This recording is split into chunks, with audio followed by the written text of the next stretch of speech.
the connection of spirit is rejuvenating. What I find draining is, you could think of it like vibrational resonance in simple terms, because I have to resonate down into the mean vibration, meaning the average or the median vibration of a place or a group or a company or whatever, in order to really be there and interact. At least that's been my experience. And that can be draining for me, because I'm energetically sensitive and because I really feel everything and I really am processing it all.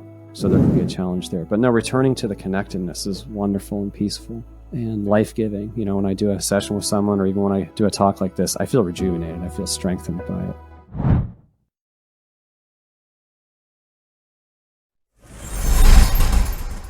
Hello and welcome to Get Yourself Optimized. I'm your host, Stephan Spencer. It is my pleasure to have Christian Sundberg with us.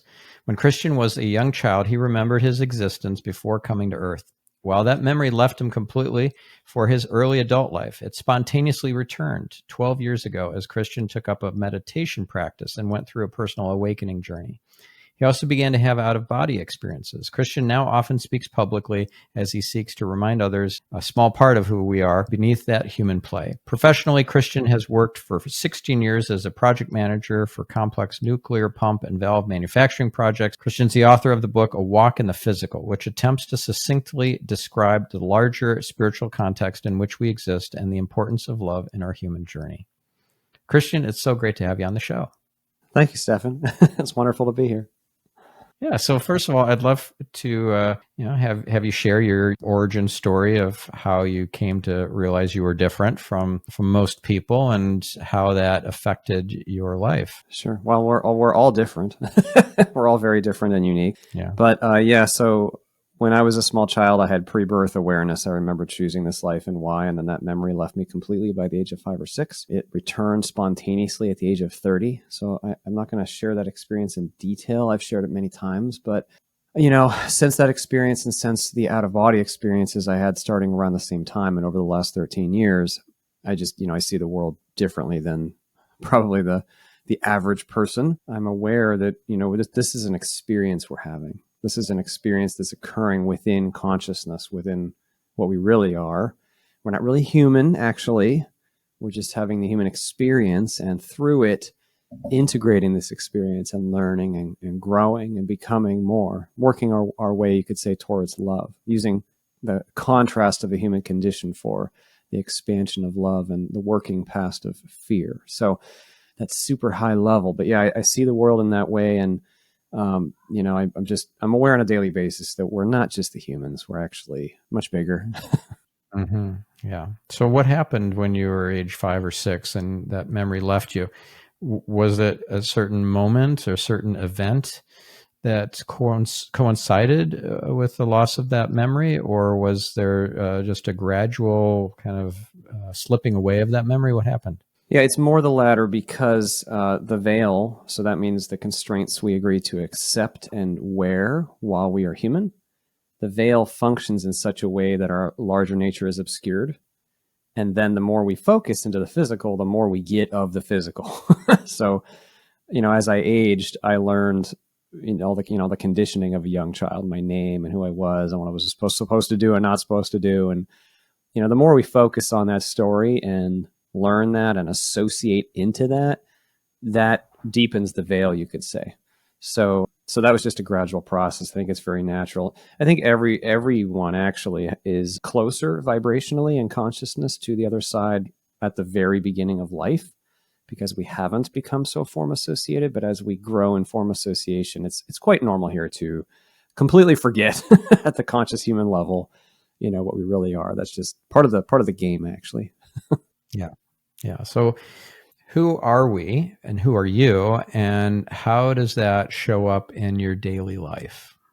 So yeah, who we really are is vastly beyond language. It can't be spoken of because it's spirit, it's consciousness, awareness itself, beingness, life with a capital L. And that, whatever that is, that consciousness, it fully transcends all form, all language, all distinction, all description, all duality, actually. So, we can't take a word or two or 5 or 100 and successfully describe consciousness. But that's what we are. So, but metaphorically, to use some metaphors, we could say that each one of us is like a drop in the great ocean of all that is, an ocean, or more specifically, a drop in the ocean of source, what we very crudely call God. That is the great I am. That is the root of all things. We are each a drop in that ocean. And we could say that each drop is a soul. Soul just meaning an individuated consciousness. I like the term that Tom Campbell, the physicist and consciousness explorer, uses. He uses the term individuated unit of consciousness, IUOC, for the soul. I like that. It's accurate. We are individuated beings, but yet simultaneously one with the whole. See, that's really important because here on Earth, we've come really deeply into the experience of separation. And as we feel distinct, completely separate from each other and from the environment, we think, I'm just me, I'm just in this body's all I am. We don't feel consciously on a day-to-day basis that we're actually one with everyone else and everything else. In higher systems, that knowing is quite normal, to sense that others are a part of us and we are a part of them and the environment is a part of us. So in short, we are each souls, and the soul has many, many, many different experiences and many unique qualities. And so we're each very, very unique, even though we've all come here and kind of met in this place on Earth, having this human experience at this time. So do you remember past lives? Do you remember, for example, I don't know, like that we've met before, or that, do you feel any sense of connection with me? I feel connection with you. I feel connection with many because especially those who are of clearer awareness. As the form association is not as firm, it's easier to feel the living connection. But anyway, so to your question, I have some brief memories of other physical experiences I've had, some snippets, some details. They're not other people, it was just me doing other things, having other experiences, being other people, same me, same I. So I'm aware of that, but sometimes I got curious and try to go down that path, and I can feel this gentle nudge, like, no, you don't need to go there right now. And that's fine. I'm doing this thing now, this human experience now. So I try to, stay rooted in just this character at the moment. But I'm aware that we are much more than just this character that we play. And that connectedness that you mentioned, I do feel that with others every day. So do you receive stuff telepathically from others that you don't have to communicate through voice, or do you get just a knowing, or how does the information show up for you? Yeah, those two things are pretty synonymous, telepathy and knowing. So I do feel that it's hard to describe this, but it's a perception of non-physical awareness. I feel my energetic connection with others. And so I may feel what's going on with them as the human, or who they are. More often, actually, I feel more like who they are really, who is shining through the human character. It's like if an actor puts on clothes and plays a role, I don't know, you never really can get past them being that actor. Like Robin Williams is a great actor. Every movie he's in, it's Robin Williams just playing these other roles. I kind of see and feel energetically people like that a little bit. Like we're the soul playing through this given character and through its story and form associations, and we're all connected, and that connectedness is just like supernatural. It's available to all of us when we sufficiently let go of the form association and what we're not. It's just what we are. That connectedness, that aliveness is just, it's always there. Even though typically while we're veiled, in the human experience, like I said, separation is such a deep part of this experience. We typically don't consciously perceive that at the human level. But that is changing. It's on the rise. As we grow in awareness, we do grow in that and conscious awareness and feeling of that connectedness with each other and of each other's natures. So how does this show up give us an example of a scenario where you have gotten some extrasensory perception, some sort of knowledge or insight or information that allowed you to communicate in a more, or to achieve an outcome that wouldn't normally have been possible with somebody that maybe you just met? So sometimes I do one-on-ones with people. I'm usually very busy, but I love it. I love doing it when I can find the time to really spend time. And sometimes I'll, meditate and kind of feel into who they are. And so as an example, I have a lot of examples, but I'll just mention one. So this is one that has a very specific, tangible physical result. So I guess I'll mention this example. So years ago, I was interacting with someone online who I just felt intuitively was a part of my soul tribe, my family, the souls that I know so well that are very resonant with me. And I had never met her physically, but I was just so familiar with her energy, and I was highly meditated at the time, that period in life. And so I was very connected to spirit. And one day at work, I went for a walk behind my workplace up this hill, and I felt this non-physical dialogue with her higher self is the word we use. That is the portion of her that is, bigger than the human. Mm-hmm. This sounds wild. I know what I'm sharing sounds wild, but I felt this connection with her, and she gave me this energetic gift of this healing feeling down my spine. And it was really wonderful. And it was accompanied with this recognition of like who I am. And I was like, wow, that's really beautiful. Thank you so much. And then she told me telepathically, see that piece of moss on the ground right there, pick that up, take that back to your desk and tell me, that means the human me, about that. And it being as a sign of a gift. I'm like, whatever. Okay. Because I try to remain skeptical about these things too. It's like, that it's important to remain grounded, of course. But I took this moss back to my desk and thought, what the hell?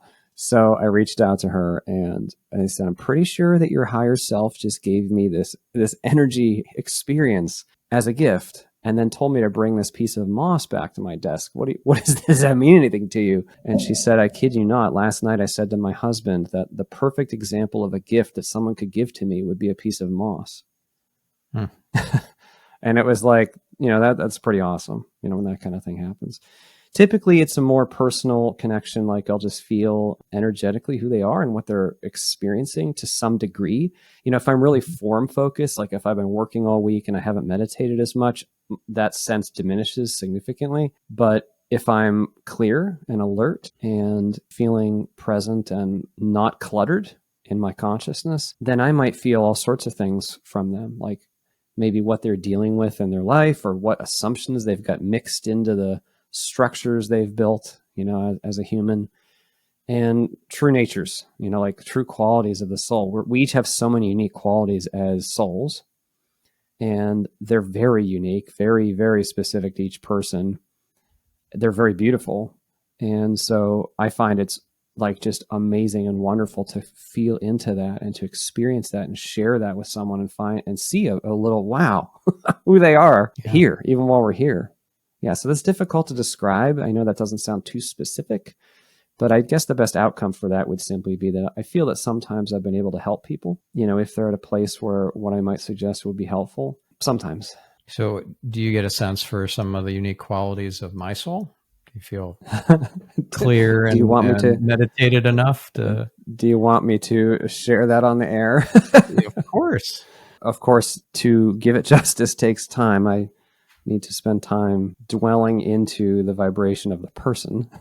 But I can simply say you have a great kindness. It's very unobstructed in a way that's unusual. And the energy that I feel from you feels wide in a way like it's sitting almost like it's outside of you in a way like it's because a lot of people have kind of a very protected internalized thing. You're not really so worried about that. You're kind of, I don't like to use the terms aura too loosely here, but like it feels like the aura would be large, wide, because your energy is just kind of out. And there is for me, it's like a white. So when we perceive these things, we get, if there's going to be words or colors or, specific form as an expression, it tends to be in our own experience language. So if somebody tells you a color, that doesn't mean that's the color that you are necessarily. It means that color might mean something to me. So I feel from you like a pale white, which is kind of a simple in a good way, pure willingness to be loving and caring and open, but maybe a little bit perplexed by the taller structures in the world that might try to step on you, something like that, energetically. That's awesome. Yeah, I resonate with that. Now, if you work with somebody on a longer session, one-on-one, what sort of insights do you get on the soul of that person that maybe they could apply in their day-to-day life, immediately actionable? Yeah, I can't claim any actionableness because it's So first of all, my own state will very much affect how clearly I'm able to sense what I sense. And then if they're vibrationally, as beings, we have familiarity with certain vibrational qualities. Like we know certain things, we've experienced certain things. We could even say we've mastered certain things. And then we ourselves have our own vibrational qualities. So that means that when we interact with the vibration of another, there may be portions of them that we can't even really understand, I guess would be the best way to put it, and others that might be very resonant. So there are some individuals with whom I feel strong resonance, that I feel that sensing from them energetically is very easy, while others that I might not feel so resonant with, the sensing is not as easy. So, but anyway, all I could do is to offer what I sense in case it is helpful to them, simply to remind them, if it's helpful, because I don't claim to have any special knowledge, that's not how this works. If it's helpful to like just kind of remind them who they really are, because a lot of us get lost within the form association. We get lost within the negative stories. Yeah. Within the fear patterns, within the pain, within the trauma, right? So there's a lot of people who are like wrapped into trauma, and then they forget that they're really a being of deep kindness, as an example. Because of all the trauma, they become very prickly or something, That's okay, that's fine. But so then to remind them, oh my gosh, you really have a lot of kindness. And it might be so natural to them, to feel that kindness, but it's been lost in trauma so long ago that it might not be helpful. So I can't claim any specific outcome. I can at least say that, okay, so then there's another layer. I don't mean to make this sound even more mystical, because I like to stay grounded about these things, but there's also an energetic exchange. So sometimes I've been able to interact with somebody non-physically in a way that I feel is helpful.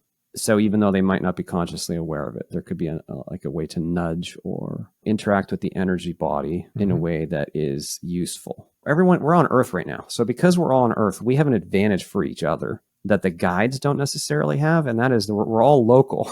So we've all got a similar resonance. We're all like in the lower vibrational realm of Earth, whereas guides are very high vibration. So for them to interact with us, it can often be tricky. So our advantage here is that if we can offer a vibration of love and support to each other here, it can be really effective and potent, because we're both at the dense level. So our resonance is not as far. I don't know if I can describe that well. Gotcha. Okay.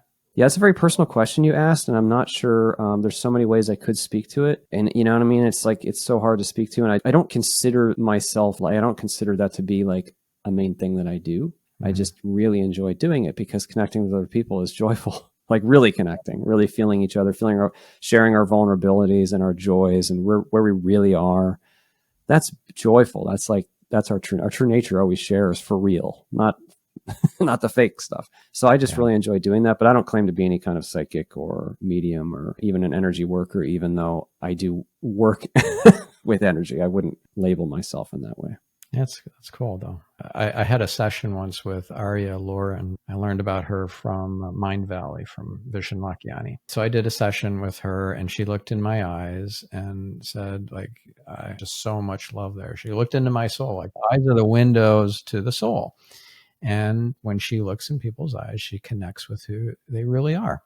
And she saw so much love. And I loved hearing that. It's validating, because that's exactly, validating. That's exactly the word I was trying to look for. Yeah. Yeah, I mean, I think it's apparent. And I think that people can see it on the surface, even if they're not energetically sensitive, but we only see the physical like result. Whereas the energy of who someone is, like, individuals may be masterful as souls in certain ways. You know what I mean? So like you have a masterful quality in a way that's like kindness and love that is obvious. But that doesn't mean that you're necessarily masterful at other things. It's just how it is. We learn and we grow. And so for us, like, I feel like one of the main things we do on Earth actually is coming to walk on our weak leg, or to deepen a strength by knowing its opposite. In both of those cases, we take on something that's very alien to us, very challenging to us, in order to expand, in order to grow. So like, I'm just saying, a challenge for me might not be a challenge for someone. Like my wife, there's certain things that are challenges for me that are not at all a challenge for her, and vice versa. That's okay. That's how it is. Well, it's a big challenge for you that you're going through now. Well, I mean, the main fear that I came to process in this life has some depth to it. I've processed so much. So it's complicated. Fear can be a complex topic. At this current moment in my life, my current struggle is trying to come to terms with navigating really two types of work. One is mainstream work, within the mainstream business environment and the energies of that environment. And the other is, the spiritual sharing work.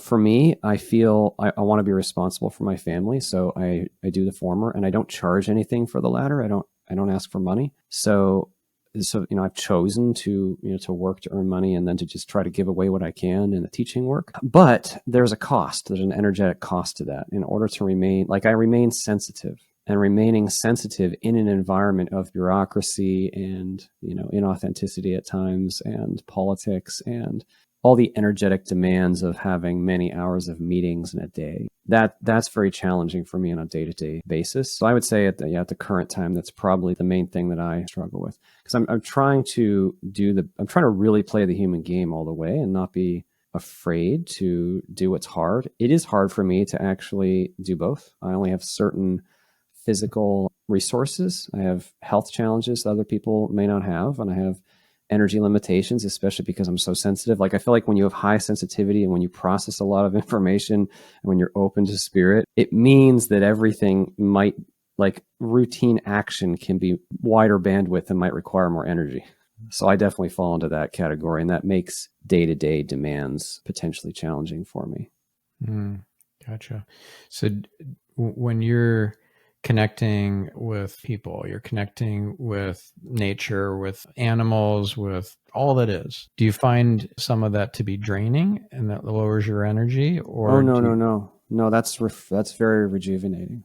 Right. No, the connection of spirit is rejuvenating. What I find draining is, you could think of it like vibrational resonance in simple terms, because I have to resonate down into the mean vibration, meaning the average or the median vibration of a place or a group or a company or whatever, in order to really be there and interact. At least that's been my experience. And that can be draining for me, because I'm energetically sensitive and because I really feel everything and I really am processing it all. So there can be a challenge there. But no, returning to the connectedness is wonderful and peaceful and life-giving. When I do a session with someone, or even when I do a talk like this, I feel rejuvenated. I feel strengthened by it. Yeah.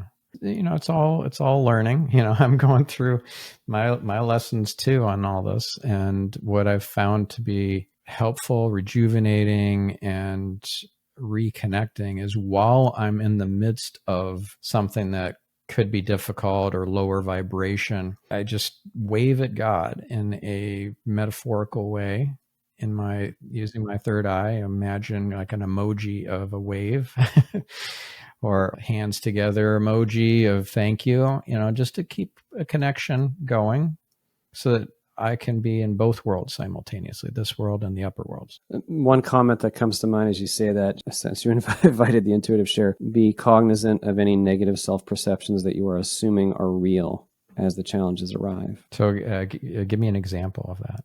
So if you have a challenge that arises and it makes you feel bad, you might actually be buying into a perception of powerlessness or unworthiness without even recognizing it. And then it's when we buy into the negative self-perceptions that fear arises, and then the ego and all the shenanigans rise out of that. But the negative self-perception at the root is actually not true. As spiritual beings, we are powerful, completely free, loving, joyful, creative. That is our true nature. We're completely worthy. We're completely free. We're more powerful than we could possibly imagine. So if we're in a low vibration environment, we don't have to meet them where they're at. We can just show up with our light, and then everything changes. We're not changing them. We're just changing everything. Yeah, I absolutely agree with that. If we can show up with the presence and with our own, I don't like using the duality terms higher and lower, but higher vibration, if we just arrive with the higher vibration, that is actually a service. But what I meant by the draining aspect is more very specifically in my case. So if you go to an environment, whether it's physical or non-physical, that has a certain average vibration, it tends to pull you into it. That's all I'm saying. Even the collective consciousness of humanity, especially the collective consciousness of humanity, has an average vibrational level, and it's actually very low by comparison to the higher realms. So that's one of the reasons why peak experiences tend to wane. If we come up and have this amazing STE or a near-death experience and feel the love and the connectedness over time, we tend to return back to the mean vibration, the average vibration of Earth, because we're a part of the vibrational system and the vibrations tend to equalize. But actually, that's also why we're providing a valuable service by being higher vibration, actually, is because by being present with more love, more openness, more authenticity, that is begging, I don't know what the right word is, it's coaxing even, you could say that, the average vibration up too, and helping to free it. I don't want to make it sound like, though, that the negative is like a real thing. It's not. There's not really a duality going on. It's actually pure love and joy and peace that has temporarily lost itself into association with something that is not. It's important to put in this context because I'm not saying there's like a real spectrum. But what we're doing here is losing ourselves in that form. It's like the name of the human game is believing, oh, I'm just a job, and oh, this person did this thing to me, and oh, I don't make enough money, whatever those perceptions might be, and then losing our identity in those perceptions, and then we get our self-worth tied in, and that we don't actually need to do that. But I'm not saying it's easy to identify that and to feel it. It's one of the reasons meditation is so important, by the way, not to change topics too many times in one response, but meditation can really help us to find underneath all those stories that we think are so important today, all the denseness, we really already are peace and joy right now. It's very freeing. It's hard to, like, if you're in the thick of it and you don't have that experience of being peace and joy, it's hard to imagine when you hear somebody talk about it. Yeah, it can even piss you off. Yeah, the ego. Yeah, the ego can even get really ticked off when someone says that, right? Because no, I'm mad, I'm angry, I'm miserable. Don't tell me that's nice and peace and joy. I got pain. Yeah, how dare you? Yeah, so how dare you tell me that I'm love and peace and joy? I mean, it's kind of ironic because it's interesting when you share a message of unconditional love, a lot of ego responses may rise up. but unconditional love is the truth. It's the truth. But anyway, that's okay. It's okay that happens. If you notice that in yourself, which, it happens, just notice in yourself, well, how do you think you don't have that? How do you think that the life has proven to you that you're not worthy, or that you're not free, or that you're not joyful? And then be brave enough, because it takes bravery, willingness, humility, to actually go in and feel that pain that you felt, to feel that negative self-perception, to feel the trauma, to heal it by going into it and saying, you know what, I actually do feel this way. Wow. That's owning your own crap when you do that. That takes a certain quality of intention to do that. Something you said earlier, I just want to circle back on, and you mentioned the word skeptical. Try to stay a little skeptical, a little grounded. I don't consider those terms synonymous with each other, by the way. They're two different. Yeah, they're different, but yeah. Yeah. And actually, I consider skeptical pretty low vibration. And if I dare say even almost to the vibration of cynical. I would draw a significant distinction between skepticism and cynicism. It's almost like they're two sides of the same coin, though. I think that's my personal opinion. Well, we can create a new neutral term for skepticism that means simply that you don't believe things immediately, and that you try to discern what is real and what is not. That's important. That's important to do. I hear where you're coming from, but I've got something here that maybe try it on for size, see if it fits. It's an expression. I forgot where I heard it from, but it's the willing suspension of disbelief. And I really resonate with that. I used to consider myself a skeptic, but now I feel like, this fits me much better. The willing suspension of disbelief. So I'm not immediately discounting or looking at something with skepticism. I'm open-minded about it. I'm not immediately trusting it, but I've suspended my disbelief. What do you think? Yeah. So I'm reminded of the mantra, so to speak, that Tom Campbell lives by when it comes to these topics. He says it's important to remain open-minded and skeptical. Open-mindedness is the suspension of disbelief. That's important too. Mm-hmm. But they're both important, because we need to be open-minded, but we also need to be willing to discern. That can actually be really important even as we self-explore internally and even as we meditate, because the ego wants a quick fix. It wants a quick answer. Tell me what to believe so I can feel better. I just want to believe something so my fears are washed away. Whereas it's okay to pause and say, you know what? I actually don't know if that's true. I actually don't know if I live after my physical body dies, for instance.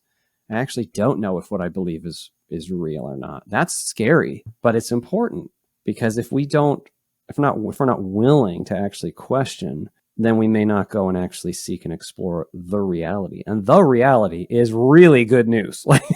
Like at the bottom of everything, it's total peace and freedom and love and joy. It is. But until you get there, it's okay if you're like, okay, I don't see that on the surface. I want to go find out. Go into the dark closet and find out. Test reality. Test your own consciousness. Test your association with form, with beliefs, with identity, with story. Go spend the time looking at that. And that requires both open-mindedness and whatever this new word that we can create is. I like discernment. Yeah, skepticism in that context. I like discernment. You mentioned discerning. Discernment, yeah. It requires discernment. It's funny, each word has a corresponding vibration, or maybe it's the vibration has a corresponding word. I don't know which way it goes, but the difference between gratitude and appreciation is a vibrational frequency. So if you are in gratitude, that's different from being in appreciation. And if you are in appreciation, that's different from being in gratitude. And I try to be in both. Yeah, that's really cool that you say that, because there's so absolutely. And there is spirit is ridiculously subtle and good at navigating broad spectrums of differentiation in vibration, in meaning, in feeling. It's very rich and nuanced, very nuanced. So of course, one word to another and how it's been used over human history is going to have a different vibration. I mean, our whole collective consciousness has many, many, many forms that it's built up: beliefs, languages, symbols, words, whatever, that are in the collective that have meaning. And those meanings might even shift and change. Like, for instance, I suspect, let's just take something silly like the acronym LOL. That has a different vibrational meaning to it, a vibrational nature now than it did 20 years ago because of all the history that's gone into it.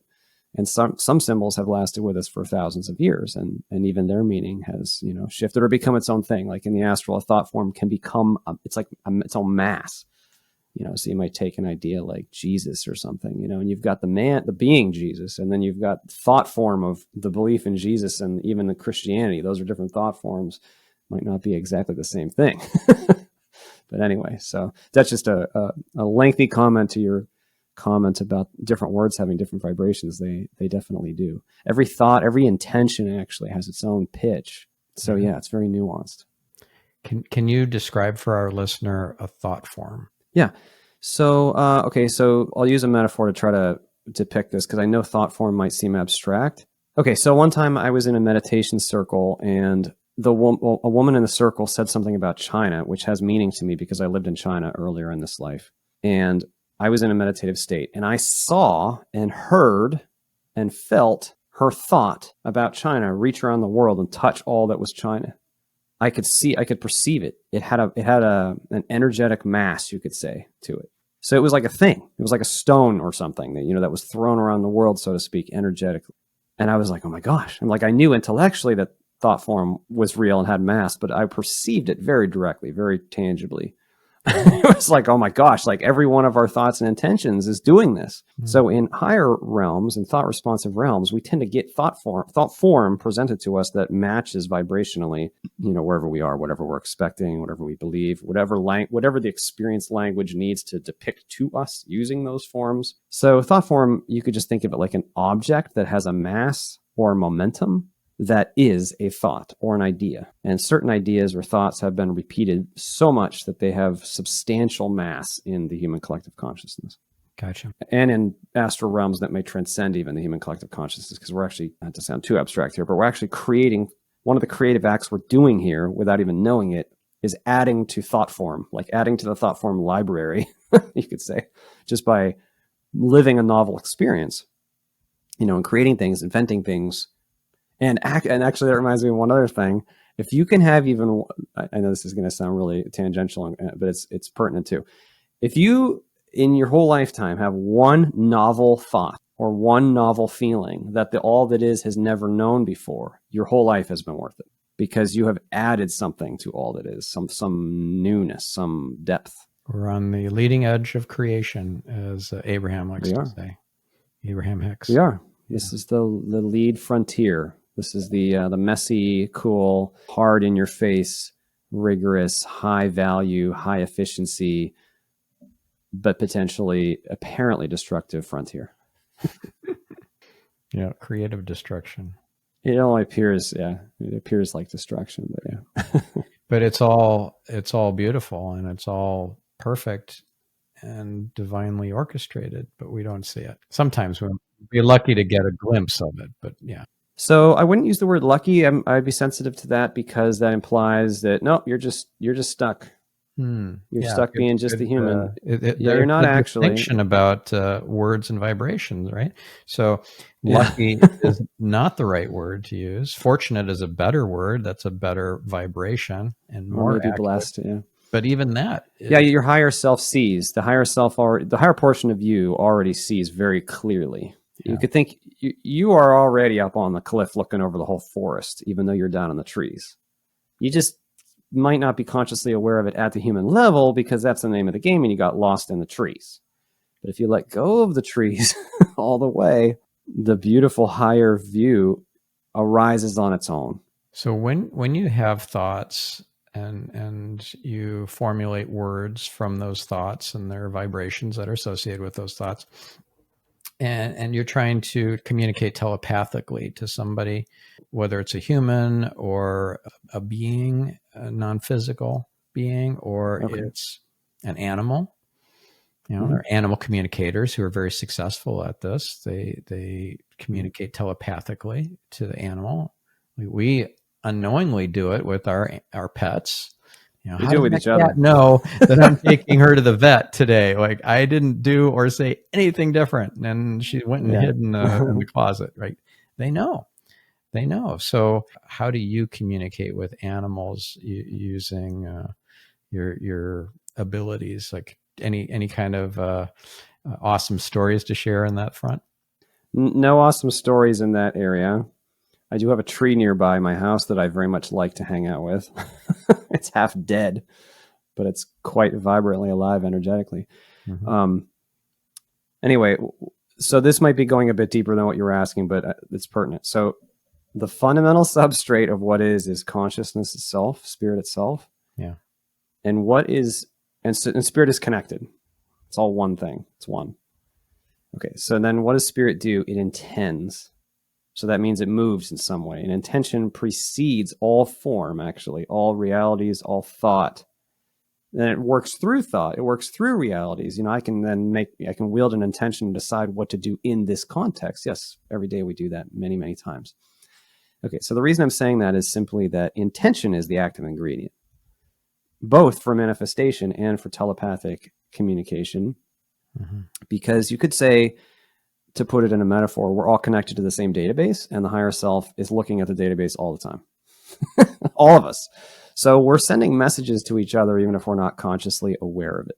Yeah. Sometimes I might have a non-physical experience while my body is sleeping, where someone will give me a message, and I don't know why. Sometimes it's completely not. Can't tell why it's relevant. Maybe it's not relevant, at least in a way that I recognize.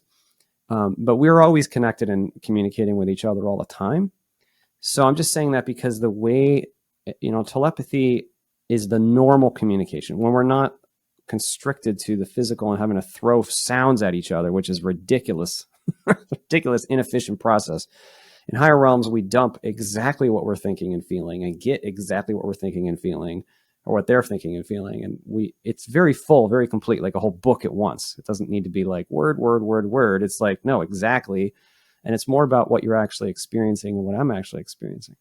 Yeah. So I'm saying all that in context to your question, because if we wish to telepathically exchange for another, oversimplified, but it's as simple as dropping our own form association and issuing intention. towards them, and that intention might be through a thought, through a message. And the more focus and clarity we have with it, the more clear it is, the more pointed it is, and the more. That's also another manifestation kind of works like that too. Reality is always listening to us too, and our intention is what's nudging the probabilities all the time. Versus lukewarm ego thought mutterings, they don't have much oomph. But at the soul level, where we're clear and where we're focused and where we're intentional, that is very powerful. Mm-hmm. So telepathy can occur there. Yeah. Now you mentioned how it's instantaneous, and it's like a whole book essentially all at once instead of a word at a time. And that reminded me of Rabbi Alon Anava's near-death experience that he shared. It's a viral video. I'll include it in the show notes for this episode. It's fascinating.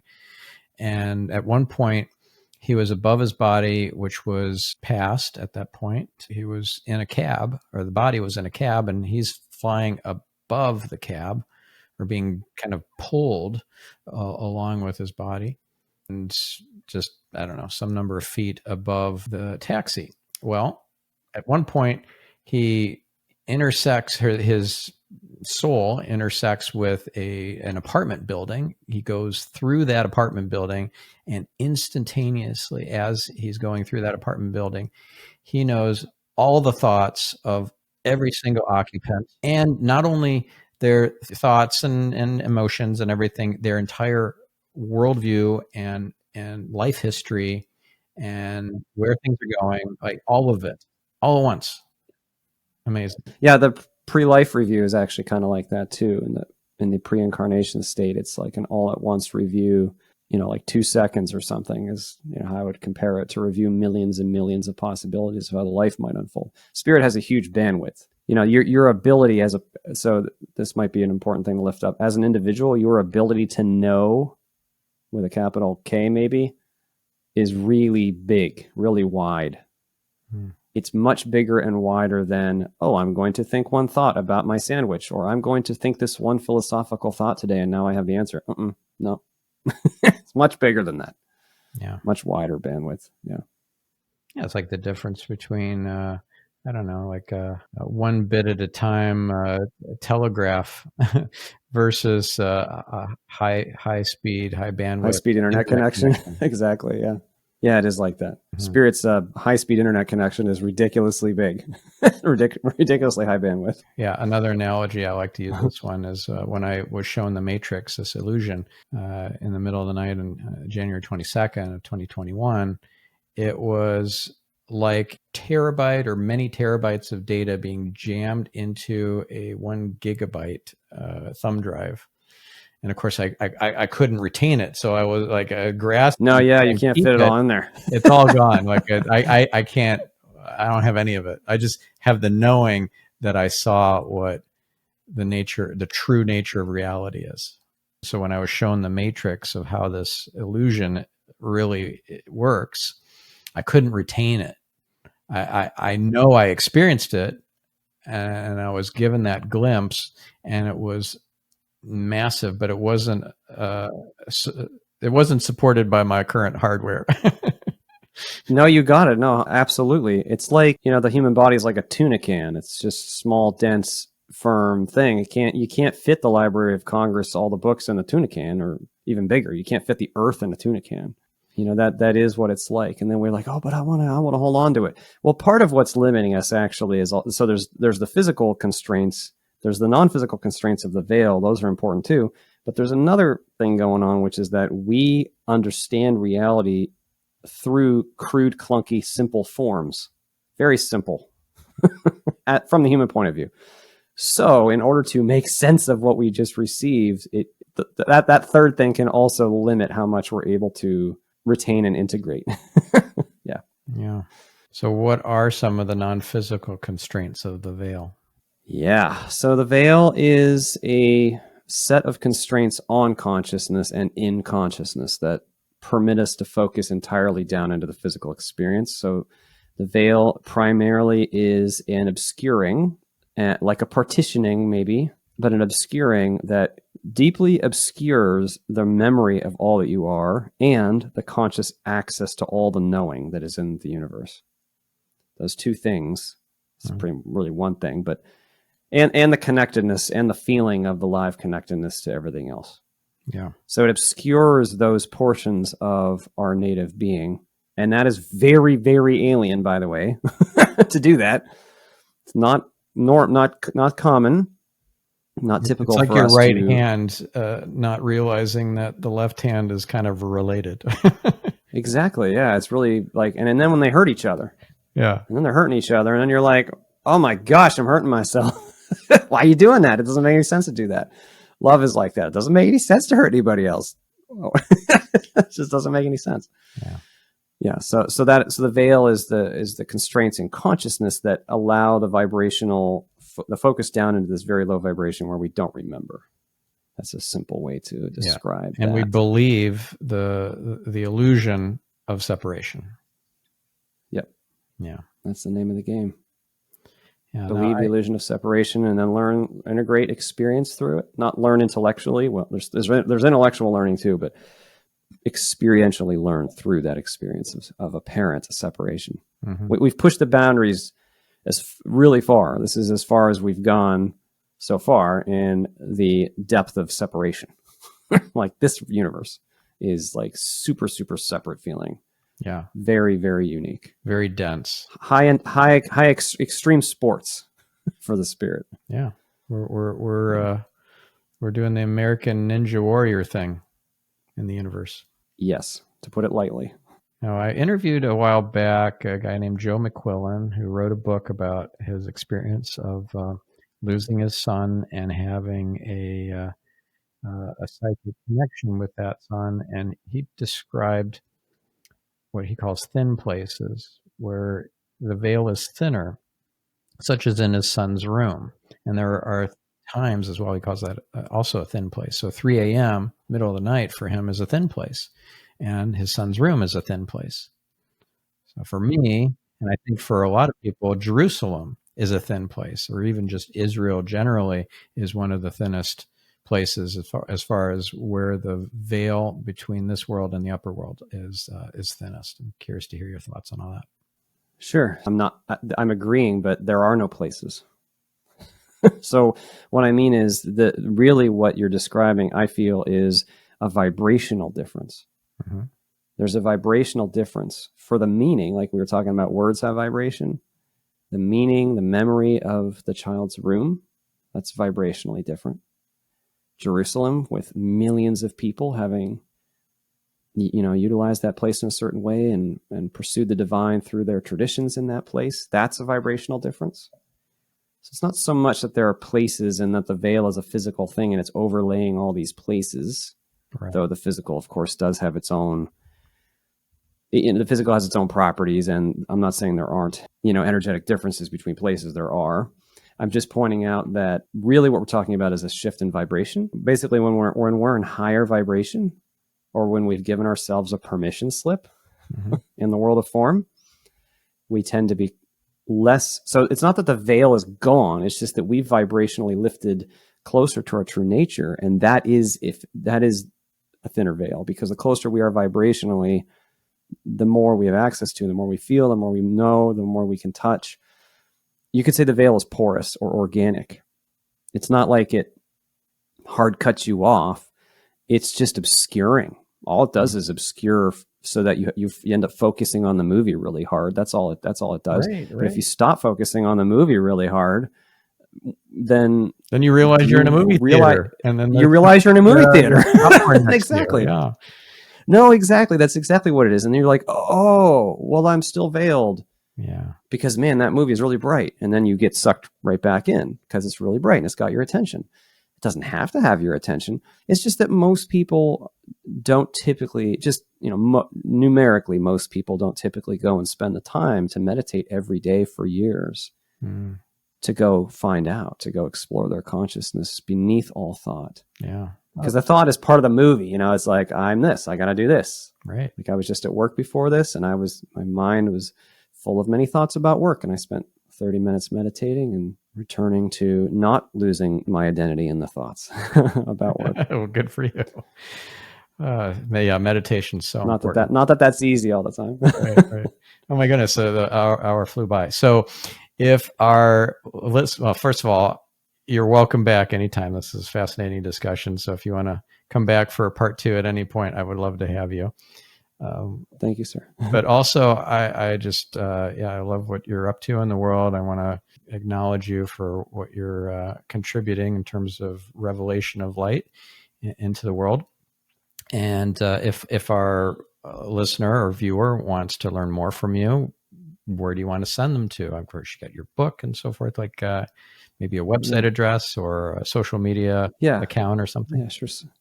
Yeah, my website is awalkinthephysical.com, www.awalkinthephysical.com. The book has the same name, A Walk in the Physical. The website has a book page where the third link down, the entire book is available to be read online for free. It's not about money.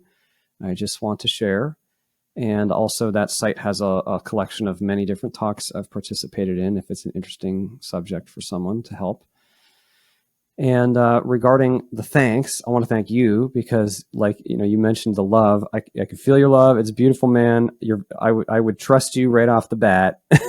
You're just a trustworthy, beautiful person. So thank you so much for the work you're doing in the world and your presence. Don't doubt yourself.